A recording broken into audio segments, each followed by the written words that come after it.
सलाम Pakistan, full news के साथ मैं हूं हैदर आवान। आप हमें यूट्यूब पर बराह रास्त भी देख सकते हैं। youtube.com/न्यूज से विजिट कीजिए। सबसे पहले अहम खबर आपको दें, तहरीक लब्बैक से मुआहिदा। वजीर आजम इमरान खान की जेर सदारत इजलास खत्म हो गया। तहरीक लब्बैक के मुतालबात को ईद से पहले पार्लियामेंट में पेश करने का फैसला, इसी पर बात करेंगे। अवैस कियानी हमारे साथ होंगे। अवैस कियानी बताएगा इजलास का हवाल। जी बिल्कुल, जो आज जो इजलास हुआ है नहायत ही अहम। वज़ीर आज़म इमरान खान की ज़ेर सदारत, उसमें तहरीक लब्बैक के साथ जो होने वाले मुआहदे पर अमल दरामद की हिकमत अमली पर जो है वो गौर किया गया है। फ्रांस के सफीर की जो मुबदली के लिए जो करारदाद है उससे पार्लियामेंट से मंजूरी करवाने की तजवीज़ भी है, वो भी ज़ेर गौर रही। और लब्बैक जो तहरीक लब्बैक के मुतालबात पर मुश्तमिल जो करारदाद है वो ईद से पहले पार्लियामेंट में पेश करने का फैसला किया गया। और उसके साथ साथ जो मुआहदे पर जो अमल दरामद के लिए जो कमेटी जो है वो दीगर जमातों से भी बात करेगी। तफसीलात के लिए शुक्रिया अवैस कियानी। मैं दोस्त था, मुझे दोस्त ही रहने दें, दुश्मन क्यों बना रहे हैं। तहरीक इंसाफ से इंसाफ मांग रहे हैं जहांगीर तरीन के कप्तान से शिकवे। जहांगीर तरीन ने कप्तान से शिकवा किया कि मैं दोस्त था, मुझे दोस्त ही रहने दें, दुश्मन क्यों बना रहे हैं। तहरीक इंसाफ से इंसाफ मांग रहे हैं। जहांगीर तरीन के कप्तान से शिकवे सामने आए। उन्होंने कहा कि मैं तो दोस्त था, मुझे दोस्त ही रहने दें, दुश्मन क्यों बना रहे हैं। तहरीक इंसाफ से इंसाफ मांग रहा हूं, जहांगीर तरीन के कप्तान से शिकवे। मजीद उन्होंने कहा कि अब बेनकाब करने का वक्त आ चुका है और बेनकाब वजीर आजम खुद ही कर सकते हैं कि कौन है जो हमें जुदा कर रहा है।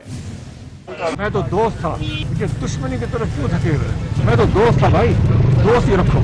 जो भी इंतजामी कार्रवाई करवा रहे हैं ना, अब वक्त आ गया है कि उनको बेनकाब किया जाए। और ये खान साहब भी कर सकते हैं, मुझे खान साहब से दूर कर दिया गया। पाकिस्तान तहरीक इंसाफ को भी कोई ज्यादा फायदा नहीं पहुंचेगा मुझे ये इस तरह से अलग करते हैं। तहरीक इंसाफ के लिए खून पसीना एक किया, 10 साल पाकिस्तान तहरीक इंसाफ में शामिल हूँ और इंशाअल्लाह। मैं तो दोस्त था, मुझे दुश्मनी की तरफ क्यों धकेल रहे। मैं तो दोस्त था भाई, दोस्त ही रखो। जो भी इंतजामी कार्रवाई करवा रहे हैं ना, अब वक्त आ गया है कि उनको बेनकाब किया जाए। मुशीर एहतसाब शहजाद अकबर ने जहांगीर तरीन के इल्जामात को मुस्तरद कर दिया। कहते हैं किसी एक ग्रुप या शख्स को निशाना नहीं बनाया जा रहा। अगर आपका नारा एहतसाब का है तो यह नहीं हो सकता कि दूसरों का एहतसाब करें, अपना नहीं करें। 13 शुगर मिल अंडर इन्वेस्टिगेशन है। चीनी माफिया के खिलाफ 10 FIR दर्ज हो चुकी हैं। एहतसाब का मतलब है across the board accountability.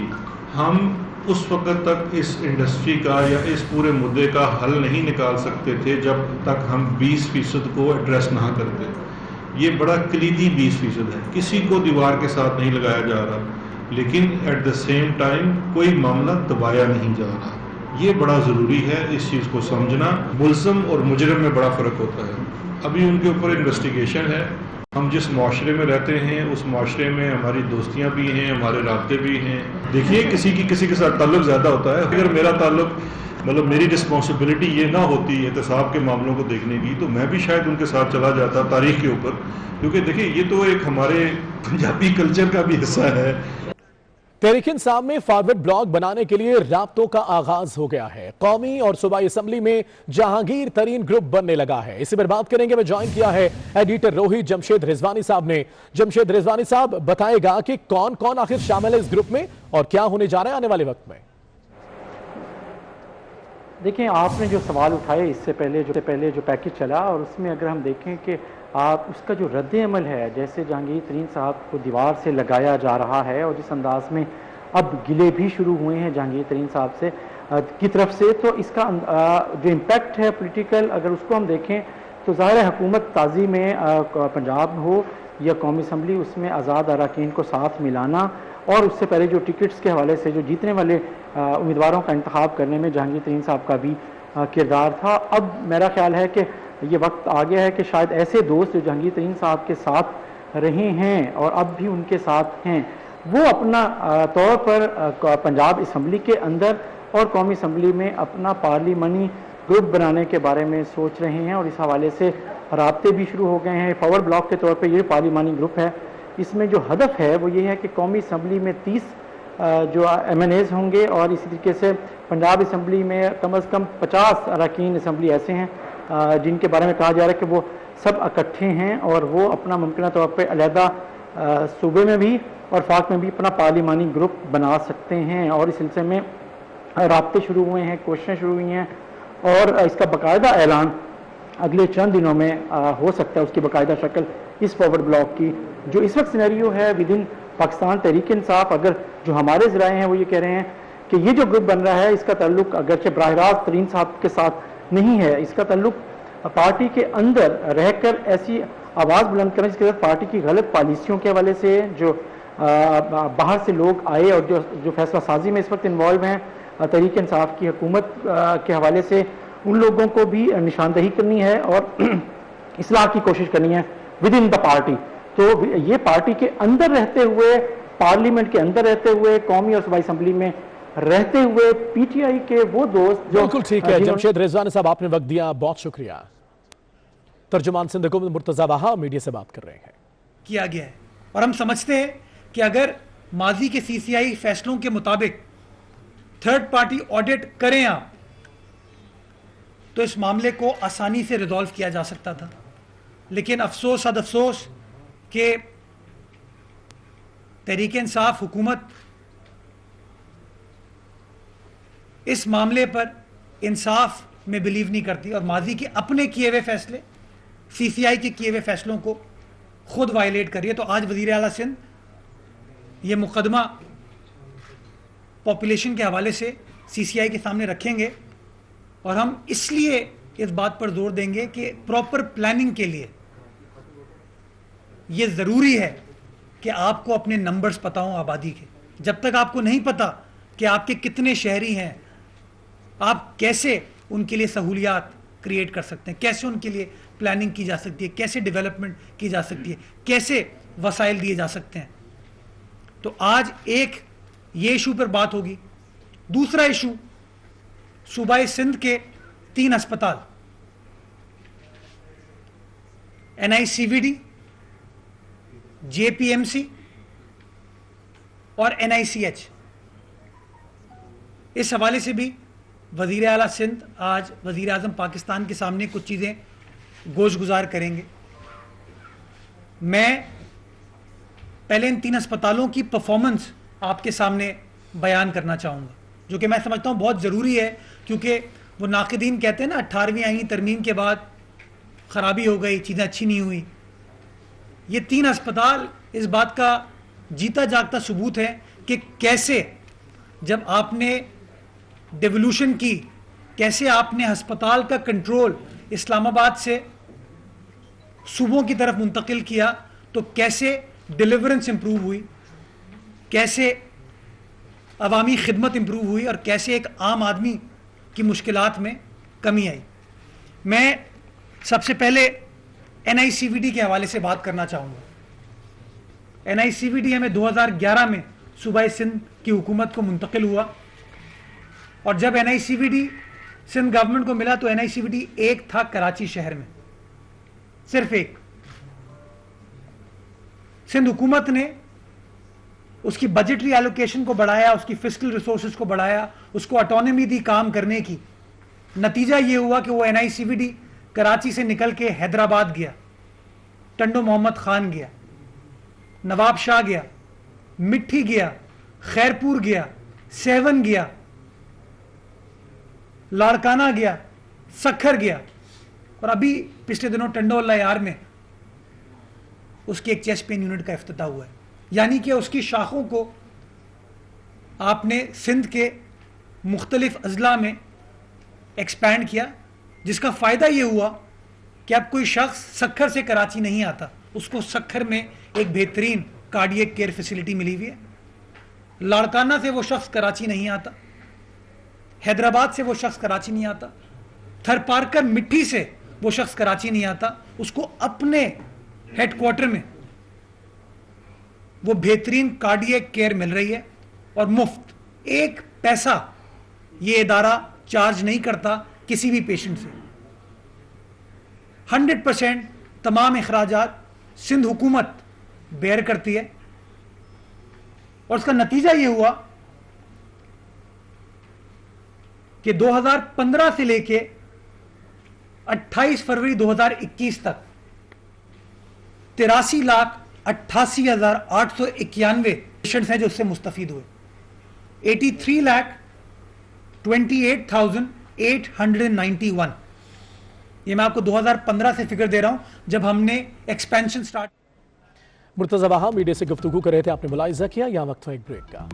Break के बाद खुशामदीद कहेंगे। अवामी नेशनल पार्टी के बयान पर JUI का रद्दअमल भी आ गया। Opposition leader Balochistan assembly Malik Sikandar का कहना है कि ANP ने शुरू से ही ऑपोजिशन का किरदार अदा नहीं किया है। मलिक सिकंदर ने नुमाइंदा 24 न्यूज उस्मान खान से खुसूसी गुफ्तगू की, क्या कहा ये देखते हैं। वो कभी भी इस बेख्तिलाफ का उन्होंने किरदार अदा नहीं किया। बलूचिस्तान में इनके 4 मेंबरान हैं जिनमें से 2 वजीर हैं। प्रैक्टिकली वो अपोजिशन में नहीं है। फराखी का सबूत दिया PDM के कायद ने और बाकी जो उनके लीडरान ने कि इनको PDM का हिस्सा बनाया। बलूचिस्तान अवामी पार्टी और तहरीक इंसाफ पर मुश्तमिल जो हुकूमत है ये कतन आज़ाद नहीं है। इनको हिदायत दी जाती हैं। जितने भी मिनिस्टर हैं मेजॉरिटी ऑफ देम इस हुकूमत से नाला हैं। इलेक्शन कमीशन ने NA 75 डस्का इलेक्शन की फैक्ट फाइंडिंग इंक्वायरी का ऐलान कर दिया। फैक्ट फाइंडिंग के लिए इंक्वायरी अफसर का तकर्रुर कर दिया गया। इंक्वायरी अफसर 15 मई तक अपनी रिपोर्ट इलेक्शन कमीशन को पेश करेगा। जीशान भट्टी की रिपोर्ट में देखिए। इसका इलेक्शन में किसने धांधली की, किसने प्रिजाइडिंग अफसरान को लापता किया, अब सब कुछ सामने आएगा। मामले की फैक्ट फाइंडिंग इंक्वायरी होगी। सूबाई joint election commissioner Punjab Saeed Gul inquiry officer होंगे। इंक्वायरी अफसर प्रिजाइडिंग अफसरान सिक्योरिटी अमले की ड्यूटी की खिलाफ वर्जियों की जांच करेगा। लापता प्रिजाइडिंग अफसरान सुबह तक कहाँ रहे, साइंसी तौर पर पता चलाया जाएगा। इंक्वायरी अफसर लापता प्रिजाइडिंग अफसरान के बयानात रिकॉर्ड करेगा। इंक्वायरी अफसर तमाम वफाकी और सूबाई इदारों से मदद ले सकता है। इलेक्शन कमीशन के मुताबिक इंक्वायरी में ट्रांसपोर्टेशन और सिक्योरिटी प्लान का भी जायजा लिया जाएगा। मुबैना करप्ट प्रैक्टिस में मुलव्वस अफसरान का तयन किया जाएगा। रिजल्ट टेम्परिंग और पोलिंग अमले को लापता करने में मदद देने वालों का तयन भी किया जाएगा। जिशान भट्टी 24 न्यूज इस्लामाबाद। कोरोना के बायस इंडियन प्रीमियर लीग के शुरू होने से पहले ही मुलतवी होने के खतरात मंडलाने लगे। IPL में शामिल टीमों के खिलाड़ियों और ऑफिशियल्स एक के बाद एक कोरोना का शिकार हो रहे हैं। रॉयल चैलेंजर्स बेंगलोर की टीम में शामिल ऑस्ट्रेलियाई ऑलराउंडर डैनियल स्टॉर्म्स का कोरोना टेस्ट मुस्बत आ गया, जबकि उन्होंने खुद को चेन्नई के होटल में क्वारंटीना कर लिया। इससे पहले मुंबई इंडियंस के कोच करण मौर्य कोरोना वायरस से मुतासर हो चुके हैं। वाज़ेह रहे कि पटेल का कोरोना टेस्ट भी मुस्बत आ चुका था, जबकि कोलकाता नाइट राइडर के खिलाड़ी नतीश राणा में भी कोरोना मुस्बत आया था।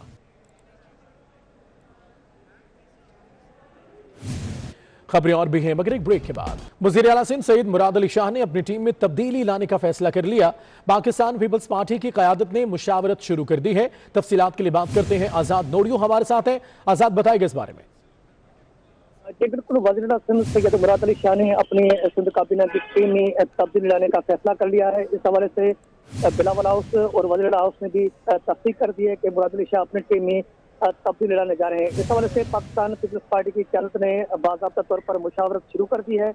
इस वक्त सिंध काबीना में जो नए नाम सामने जो सर उनमें शर्जील इनाम मेमन, साजिद हुसैन जोक्यो, फयाज भुट्ट और शफकत शाह शिराजी शामिल हैं, जिनमें 3 को वजीर बनाया जाएगा, 1 को मुशीर के तौर पर सिंध काबीना में शामिल किया जाएगा। 3 ऐसे वज़रा हैं जिनको काबीना से फारिग करने का भी मामला ज़ेर गौर है, जिसमें इस्माइल राहू हैं, अब्दुल बारी किताबी, सैयदा शैला रजा हैं। जबकि इस वक्त तक मुराद अली शाह ने पाकिस्तान पुलिस पार्टी की क़यादत को भी आगाह कर दिया। गुज़श्ता रोज़ मुराद अली शाह ने बिलावल भुट्टो जरदारी से मुलाकात की, जिसमें ये मामला ज़ेर हो रहा था। रवा माही सिंध काबीना में तब्दीली लाई जाएगी। ठीक है, तफसीलात के लिए शुक्रिया आज़ाद नोडियो।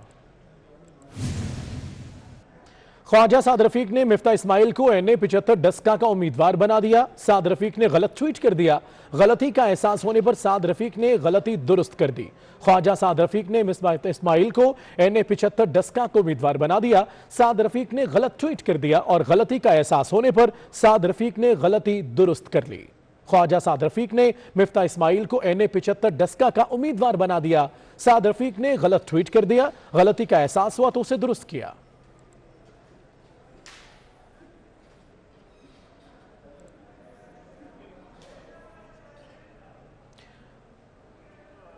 वज़ीर आज़म के नुमाइंदे खुसूसी हाफिज ताहिर अशरफी का कहना है कि रमज़ानुल मुबारक में मसाजिद में नमाजें और तरावी अदा की जाएगी। नमाजी मास्क का इस्तेमाल करें और वजू घर से कर आएं। जो मसाजिद के अंदर हम अपील करेंगे लोगों से कि वो घर से वुजू कर आए और सुन्नतें अदा करना, नवाफिल घर में अदा करना, ये तो रसूलुल्लाह सल्लल्लाहु अलैहि वसल्लम की सुन्नत ये है कि सुन्नत घर में अदा की जाए। इंशाअल्लाह ये तमाम मकातिब फिक्र के उलमा का इत्तिफाक है और हम अवामुन नास से भी अपील करना चाहते हैं कि ये तीसरी लहर है। आगे बढ़ते हैं, आपको बताएं बरतानिया की तरफ से पाकिस्तान को रेड लिस्ट में शामिल करने के मामले पर सिख एमपीए भी मैदान में आ गए। तनमन सिंह देसी ने बरतानवी वजीर खारजा को खत लिख डाला और कहते हैं कि कोरोना से ज्यादा मुतासिर होने वाले मुल्कों की बजाय पाकिस्तान को किस कानून के तहत रेड लिस्ट में डाला गया है। बरतानिया की तरफ से पाकिस्तान को रेड लिस्ट में शामिल करने के मामले पर सिख एमपीए मैदान में आ गए। तनमन सिंह देसी ने बरतानवी वजीर खारजा को खत लिखा, कहते हैं कोरोना से ज्यादा मुतासिर होने वाले मुल्कों की बजाय पाकिस्तान को किस कानून के तहत रेड लिस्ट में डाला गया।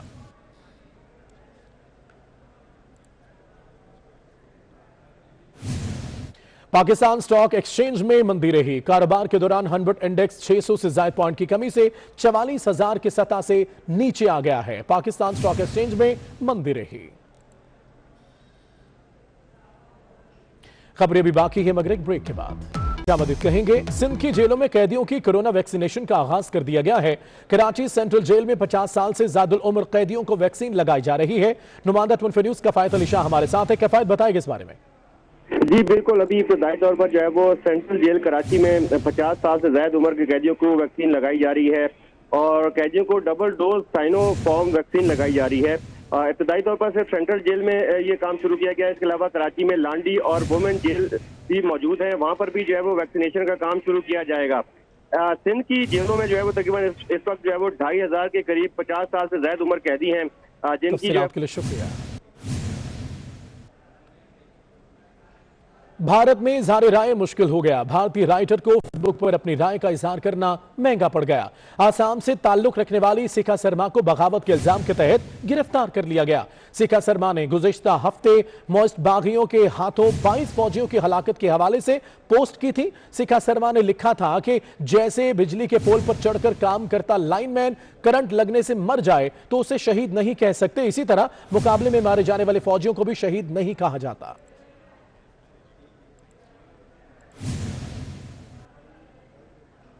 ईरान जौहरी मुआहदे पर ईरान और अमेरिका के दरमियान मुज़ाकरात का पहला दौर कामयाब रहा।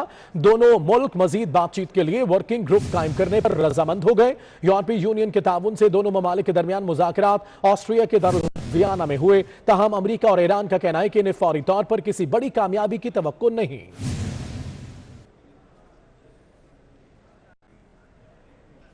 इसी के साथ ही स्टूडियो से फिलवक्त इतना ही। 24 न्यूज, बाखबर 24 घंटे।